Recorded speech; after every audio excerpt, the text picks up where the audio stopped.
अस्सलामुअलैकुम दोस्तों। ईद पर इस्तेमाल होने वाली किचन टिप्स। बिरयानी का जायका बढ़ाने के लिए होटल के शेफ़ इसमें क्या मिलाते हैं, जानिए इनसे वो राज। बिरयानी तो हम सभी बनाते हैं, लेकिन अक्सर ख़वातीन शिकायत करती हैं कि इनकी बनाई हुई बिरयानी ज़्यादा मज़ेदार और खुशबू वाली नहीं होती। तो इसके लिए कोई टिप्स बताएं। आज हम ऐसी टिप लाए हैं जिससे ख़वातीन का ये मसला भी हल हो जाएगा और बिरयानी एकदम बाज़ार जैसी खुशबू वाली और जायकेदार बनेगी।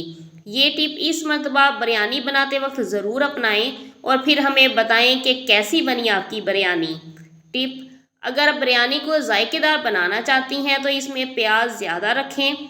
जितना ज़्यादा अच्छा आप प्याज को तेल में फ्राई करेंगी, इतनी खुशबूदार बिरयानी बनेगी। प्याज के साथ थोड़े टमाटर भी डाल लें, इससे जायका आएगा। प्याज को अलग फ्राई करके बिरयानी के ऊपर तह लगाते हुए भी डाल लें, बिरयानी अच्छी बनेगी। आप रंग डालने और तह लगाने के बाद 2 से 3 कतरे बिरयानी का एसेंस भी ऊपर से छिड़क दें तो बिरयानी में जायका और खुशबू आएगी। चावल पकाने के लिए बेहतरीन टिप्स। बाज़-औक़ात नए चावल पकाने पड़ जाते हैं, मगर इन्हें कितनी भी मेहनत से पकाया जाए फिर भी पकने के बाद चिपक जाते हैं। एक टोटके पर अमल करके आप नए चावलों से पुराने चावलों के नताइज हासिल कर सकते हैं। नए चावलों को सादे पानी से धोने के बाद गर्म पानी में भिगो दें। जब पानी ठंडा हो जाए तो इसे निकाल दें। नया पानी गर्म करके चावल उबाल लें और फिर निचोड़कर दम दे दें। चावल उबालना: किसी भी किस्म के चावल पका रहे हों तो उबालते वक्त 1 खाने का चम्मच सफ़ेद सिरका डाल दें। चावल बिखरे पकेंगे। चावल उबालते वक्त 1 उंगली की पूर के बराबर चावल के ऊपर पानी होना चाहिए। चावल नरम रखना: पुलाव में अगर ज़्यादा दम लग जाने की वजह से चावल सख्त हो जाएं या कनी रह जाए तो इसमें दूध या पानी का छींटा दीजिए। अगर इसमें ज़रा सा नमक भी घोल लिया जाए तो बेहतर होगा। जले हुए चावल की बू: चावल अगर दम पर जल जाएं और ज़रा सी बू आने लगे तो 4 डबल रोटी के तोस चावलों के ऊपर फैलाकर रख दें। थोड़ा सा दूध डाल दें। 5 मिनट के लिए मज़ेदार दम पर रख दें। मज़ीद दम पर रख दें, जलने के बू ख़त्म हो जाएगी।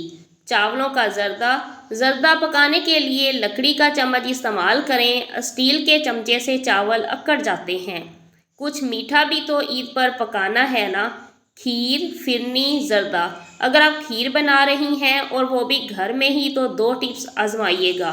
खीर में बादाम किशमिश मिक्स करते हुए थोड़ा सा नारियल भी कद्दूकस करके डाल दें, मज़े का टेस्ट हो जाएगा। खीर अगर साबुत चावलों की बना रही हैं तो खीर के ठंडा होने पर ब्लेंडर में डालकर थोड़ा सा ब्लेंड कर लें, बहुत मुनफरिद लगेगी। लोग साबुत चावलों की खीर बनाते हैं जिस पर ऐसा लगता है जैसे दूध चावल खा रहे हैं, क्योंकि चावल बहुत फूल जाते हैं। जिस पर आपने ब्लेंड करने पर जो तरकीब बताई है, इसके लिए खीर को ब्लेंड करने से बेहतर है कि आप चावलों को जब पानी में भिगोएं तो नरम होने पर इन्हें हाथ से मसलें तो चावल खुद ही रेज़ा रेज़ा हो जाएंगे। इससे खीर मुफीद बनेगी। फिर जायका पर अगर नीडो पाउडर मिल्क इस्तेमाल में लाएं तो क्या ही बेहतर जायका आपको मिलेगा और इसमें खोया डालने की ज़रूरत भी पेश नहीं आएगी। अंडा फ्राई करते हुए पैंदे से चिपकने से बचाने के लिए अमूमन नमक इस्तेमाल किया जाता है, जो ब्लड प्रेशर के मरीज़ों के लिए ठीक नहीं। अगर आप ऑयल के ऊपर खुश्क आटा छिड़क कर अंडा फ्राई करें, अंडा बनाना कभी इतना आसान नहीं हुआ होगा। ग्राइंडर में गरम मसाला पीसने के बाद ग्राइंडर से मसाला की बहुत तेज़ खुशबू आती है और मज़ीद कुछ पीसना महाल हो जाता है।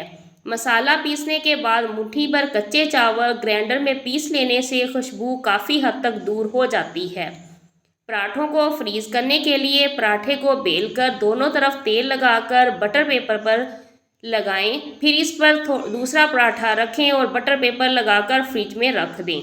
आटा गूंथते वक्त नमक और पानी के साथ 2 खाने के चम्मच कुकिंग ऑयल शामिल कर दें तो रोटी नरम और फूली हुई बनेगी। अगर बिरयानी के चावल नीचे से लग जाते हैं तो इन्हें लगने से बचाने के लिए देगची की तली में तेल और दही की तह लगाकर ऊपर से चावल डाल लें, चावल नीचे नहीं लगेंगे।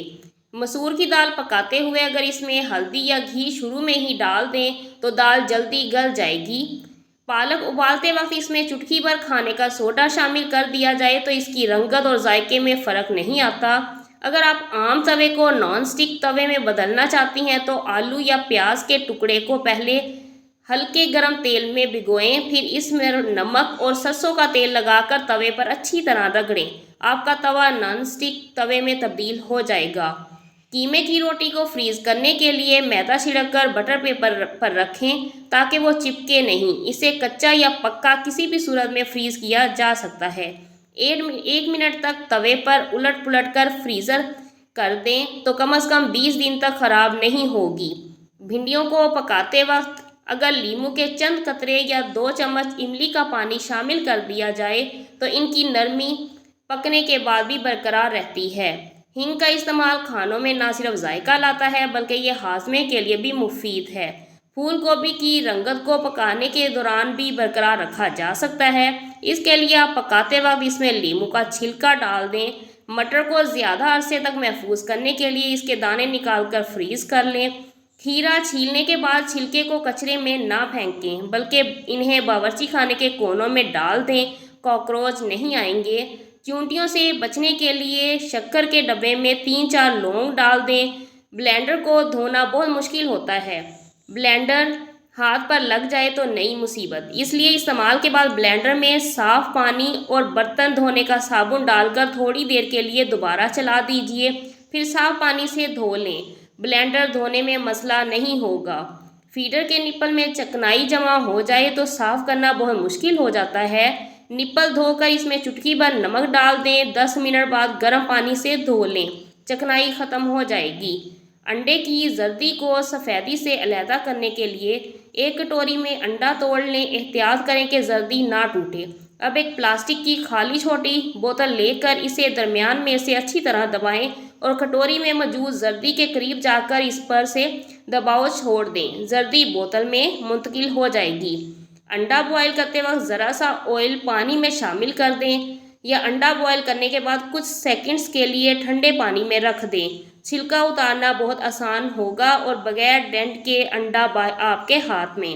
लीमू को लंबे अरसे तक महफूज करने के लिए अखबारात या बटर पेपर में फ़ोल्ड करके रख लें। गोभी को धोकर काट लें और इसको उबाल कर रख लें, यूँ गोभी देर तक महफूज रहेगी। किसी भी खाने को बनाते वक्त इसमें आधा चम्मच बेकिंग सोडा डाल दें। इससे खानों की ग्रेवी भी अच्छी और गाढ़ी बनेगी और खाना जायकादार भी होगा। किसी भी सब्ज़ी को बनाते वक्त इसमें कढ़ाई का मसाला डालकर दम दे दें, इससे खुशबू भी अच्छी आएगी और खाने का जायका भी शानदार होगा। अगर इलायची घर में पीसते वक्त पाउडर ना बने तो मिक्सर में सब्ज़ इलायची के साथ 1 चम्मच चीनी डालकर ग्राइंडर करें और फिर छन्नी में छानकर इलायची के छिलके अलग कर लें। उम्मीद है आपको वीडियो पसंद आई होगी। पसंद आई तो लाइक, कमेंट और सब्सक्राइब करना ना भूला। अगर अपना ख्याल रखिएगा। नेक्स्ट वीडियो में मुलाकात होगी। अल्लाह हाफिज़।